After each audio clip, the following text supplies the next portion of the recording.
Conception age కూడా ఇప్పుడు బాగా ఉమ్, పైకి వెళ్ళిపోతుంది. అవును. ఇదివరకు 22 ఏళ్ళు 23 ఏళ్ళకి పెళ్ళిళ్ళు అయిపోయి అవును. 25 ఏళ్ళలోపు పిల్లలు కనే ఒక ఉమ్, కల్చర్ ఉమ్, ఉండేది. ఉమ్.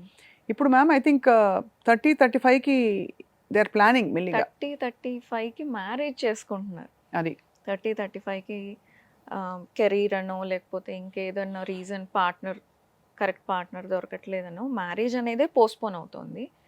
మ్యారేజ్ అయిన తర్వాత మళ్ళీ మా కంపాటబిలిటీ చెక్ చేసుకోవాలని, లేకపోతే ఇంకా కెరీర్లో ఎదగాలని, ఈ రీజన్స్ తోటి కూడా మళ్ళీ వాళ్ళు పిల్లల్ని కనడం అనేది పోస్ట్పోన్ చేసుకుంటున్నారు.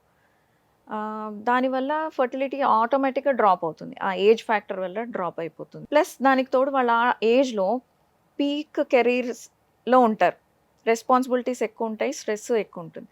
దాంతో వాళ్ళకి కపుల్కి టైం కూడా దొరకదు ఒకరితో అవును. ఒకళ్ళు స్పెండ్ చేయడానికి. దాంతో కూడా ఒక రకంగా డ్రాప్ అవుతుంది.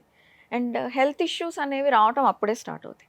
మ్మ్. ఈ ఉరుకులు పరుగులు పెట్టడంలో హెల్త్ని నెగ్లెక్ట్ చేస్తారు. కెరీర్లో ముందుకెళ్ళాలి అని అన్నిటికీ టైం ఇస్తారు, కానీ హెల్త్కి మాత్రం లీస్ట్ ఇంపార్టెన్స్ ఇస్తారు. కరెక్ట్. దాంతో హెల్త్ ప్రాబ్లమ్స్ కూడా స్టార్ట్ అవుతూ ఉంటాయి ఆ ఏజ్ నుంచి. సో ఈ మూడిటి వల్ల కూడా ఫర్టిలిటీ రేట్స్ అనేవి బాగా తగ్గాయి. 2022 ఆర్ 23లో ఫర్టిలిటీ రేట్ ఇండియాలో మనకి I think it was around 2.3. అంటే ఒక కపుల్ ఆన్ యావరేజ్ 2.3 మెంబర్స్ పిల్లలు అనమాట. ఆ, అదే ఇప్పుడు 2024 అండ్ 25 ఇట్ హ్యాస్ బికమ్ 1.9. అంటే అంత పడుతోంది బికాస్ అంత సగటు డ్రాప్ సగటు అయింది. మారుతోంది బికాస్ డ్రాప్ నంబర్ అయింది. ఆఫ్ కపుల్స్ కన్సీవింగ్ ఇస్ అవును. అది రెడ్యూసింగ్. మల్టిపుల్ రీజన్స్ ఉన్నాయి దానికి కూడా. ఫర్టిలిటీ ఇష్యూస్ పెరగటం ఒకటి, మ్యారేజ్ చేసుకోవాలి అన్న ఇంటెన్షన్ కూడా తగ్గుతోంది. అవును.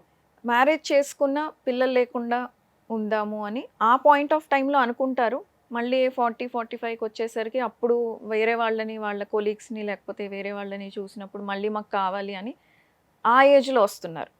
ఇప్పుడు మాకు రెగ్యులర్గా మేము చూసే ఓపీడీస్లో బిగ్గెస్ట్ ఛాలెంజ్ ఏంటి అని అంటే 35 తర్వాత వచ్చే కపుల్స్, మ్మ్. ఎస్పెషల్లీ ఫీమేల్ పార్ట్నర్కి మోర్ దెన్ 35 ఇయర్స్ ఉన్నప్పుడు.